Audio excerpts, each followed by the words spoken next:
বিয়ের চেয়ে ভালো কাজ পৃথিবীতে হতে পারে? বিয়ে করতে গেলে বাপে বলে আগে নিজের পায়ে দাঁড়া। তো এতদিন ও কার পায়ে দাঁড়াইছে? ছেলে মেয়েদেরকে সাহস দেন, ছেলেও পড়বে। ওই যে একজন চিল্লান দিয়ে উঠছে, ওর কমন পড়ছে, কমন পড়ছে। মাশাআল্লাহ। গার্ডিয়ানরা যারা আছেন ওদের দুঃখ কষ্ট একটু বুঝছেন আপনারা, মিলাই দিয়েন ওদেরকে, বিয়ের পিড়িতে বসায় দিয়েন। বিয়েতে কল্যাণ, বিয়েতে বরকত। বিয়ের মতো ভালো কাজ হতে পারে না। সব নবীরা বিয়ে করেছেন।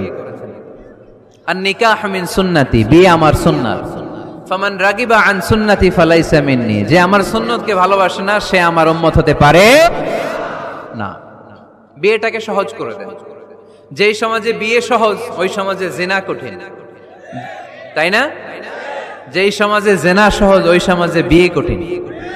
আমাদের সমাজে জিনা করা সহজ, বিয়ে করতে লাগে 10 লাখ, জিনা করতে লাগে 1000, ঠিক কি না? 10 লাখ টাকা ছাড়া বিয়ে করা যায় না। এটা লাগবে ওইটা লাগবে, এই দাও ওই দাও, মোহর দাও, বিশাল অঙ্কের মোহর। 10 লক্ষ টাকা ধার্য না করলে মেয়ে দিবে না, এরকম আছে না নাই? না, এগুলো আসলে ইসলামিক কালচার না। ছেলের বাবা মেয়ের বাবা উভয়কে আমি বলি বিয়েটা সহজ করে দেন, সহজ করে দেন। ছেলে পড়াশোনা করুক, সমস্যা নাই, মেয়েও পড়ুক, কিন্তু তারা পবিত্রভাবে তাদের সম্পর্ককে মেনটেন করুক, ঠিক কিনা? তাদের এই যৌবনের তাড়নায় যে পাপের সাথে জড়াবে তার পার্সেন্টেজ গুণা বাবা হিসেবে আপনার কাঁধেও আছে না নাই? এজন্য বাবারা সাবধান, মায়েরা সাবধান, বিয়েটাকে সহজ করেন। এই এলাকার যুব সংঘ যারা আছো, তোমরা একটা ক্যাম্পেইন করবা এই মাহফিলের পরে, টাইমলি ম্যারেজ ক্যাম্পেইন।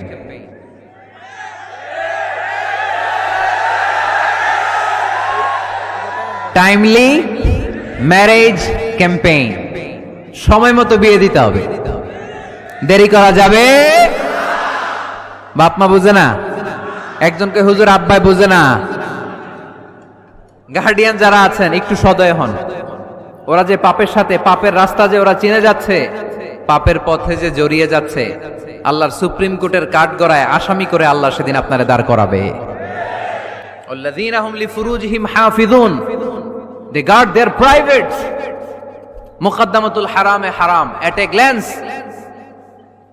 একটা নারীর দিকে চোখ পড়ে যাওয়া এটা হারাম না, কিন্তু এই চোখ পড়ার কারণে এটা জেনার দিকে নিয়ে যাবে, এজন্য এটাকেও হারাম করেছে কে? মুকদ্দামাতুল হারামে হারাম। এই নজরটা বড় খারাপ। আর নাযার সাহামুন মাসমুমুন মিন সিহামি ইবলিস, এই নজর হচ্ছে শয়তানের বিষ মাখানো তীরের মধ্য থেকে একটা ভয়ঙ্কর তীর। এই তীর দিয়ে শয়তান যুবক আর যুবতীদেরকে কাবু করে ফেলে। আমরা শয়তানের হাতে ধরা দিতে চাই না, আমরা বিয়ের মতো পবিত্র বন্ধনে আবদ্ধ হতে চাই, ঠিক কি না?